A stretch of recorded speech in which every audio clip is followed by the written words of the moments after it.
What's going on, growers? It's James Prigioni coming to you live from Jersey. Today, it's time to clear things up regarding the back-to-Eden method and whether or not I'm still using it in my gardens. Let's go! Recently, a lot of you have asked why I'm not growing my annuals in wood chips anymore and why I'm not using the back-to-Eden method.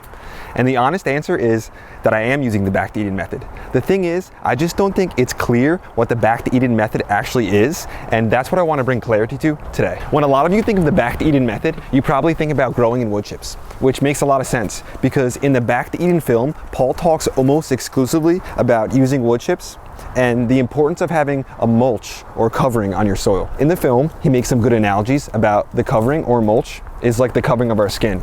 And if you don't have a good mulch down, then your ground can quickly dry out and the direct sun could deplete the soil. Throughout the film, Paul shows his fruit trees loaded with apples and all different kinds of fruit and talks about how over the years, the wood chips have broken down and built incredible soil for him, which I completely agree with. The wood chips also create the ideal environment for the mycorrhizal association, which is a symbiotic relationship between a fungi and the roots of a tree.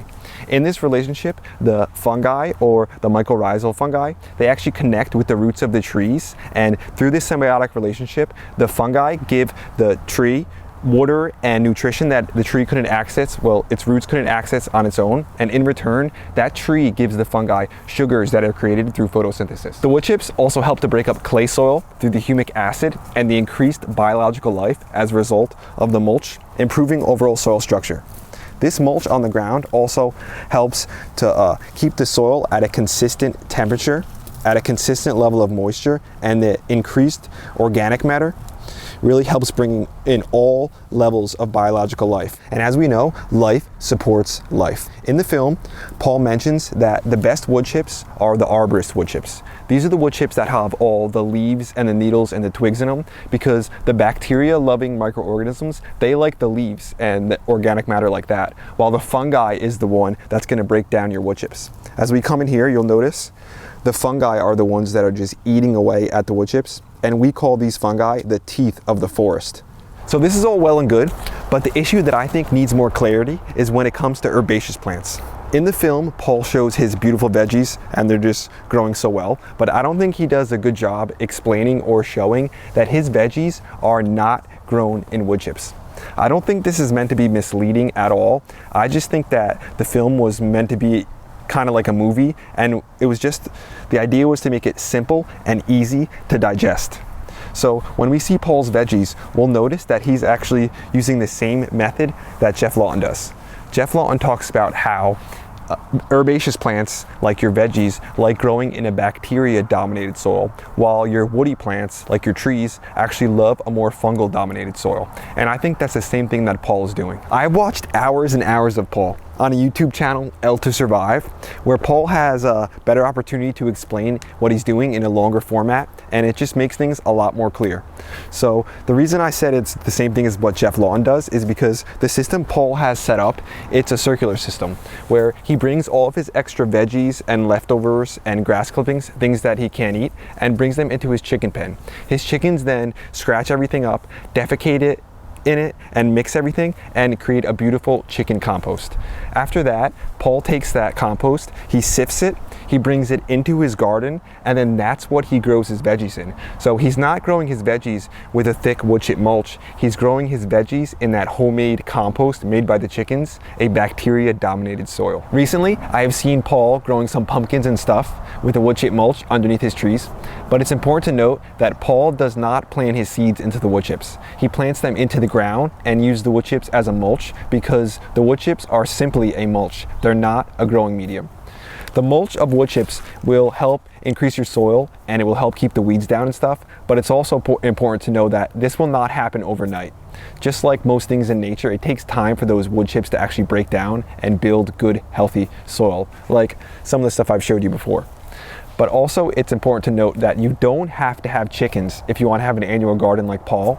You could source some compost locally, like what I do. You could make your own homemade compost, just like a hot composting method, or you could just do some vermicomposting, like I even do inside. Right here is some mushroom compost that I've sourced locally. I could just pick it up. And this is similar to what Paul uses in his garden. His is just a homemade chicken compost. So what we can do is put this down on our soil, and this compost acts as a mulch because it's covering the ground, but it also acts as a growing medium too, because you can plant directly into this compost. So that's more of the similar style that Paul's using. So when we go back and think about it, I am actually using the back-to-Eden method. Around my woody species like my trees and my bushes, I have a thick mulch down. And then around my annuals and stuff, I like to use a compost dominated soil that's high in bacterial content. I'll go around and put some leaves and stuff around these plants because I like to have that leaf mulch just to help retain moisture and all the things like that. But a simple way to put it, I think, well, in my opinion, one of the most simplest ways to explain it is that the back-to-Eden film isn't just about using wood chips. Rather, it's about the importance of having a covering on top of the soil. Not to sound confusing, but I still do use a wood chip mulch for some of my herbaceous plants because I just think that for some of them it works incredibly well, like my tomatoes. You'll notice that my tomatoes I just cover with a really thick wood chip mulch because I get really good growth out of that. So I'm not trying to say that you can't use a wood chip mulch for your annuals. I'm just trying to say that the back-to-Eden method isn't only about using wood chips. Paul even talks about this a little bit in the film, how he mentions that you don't just have to use wood chips, you can use whatever organic matter is local to you and whatever you could source, because not everyone has access to those wood chips. So when it comes down to it, it's not just about using wood chips, it's about using a covering or a mulch. And just like the right tool for the right job makes a difference, the right mulch for the right kind of plants can make all the difference. Just as I was filming, it looks like Tuck snuck behind my back and grabbed a carrot. He's laying on the kales. We've got some dino kale, some purple kale right here. And it looks like he just found himself a nice sweet carrot. Perfect timing. Right when they're all sweet and good because the frost is coming, right boy? So this guy loves being in the videos, and he loves being a part of the whole channel, and he loves all the kind words that you're always sharing with him. And that's today's video, growers. Thanks for watching. I hope you enjoyed it. I hope you got something out of it. I hope you take a little time to maybe think back and reassess what the back-to-Eden method is actually about. I'm not trying to discourage anyone from using wood chips. I'm just trying to bring clarity back to why I'm not growing my annuals in wood chips, to answer a lot of your questions, and just to help you guys grow as much food as possible, because that's really the ultimate goal. If you guys enjoyed the video, hit the like button, hit the subscribe button, share with your friends. Don't forget to check out the merch down low. And remember, whenever you're on Amazon, start your shopping with our Amazon affiliate link. Tuck and James will be back at you again real soon. We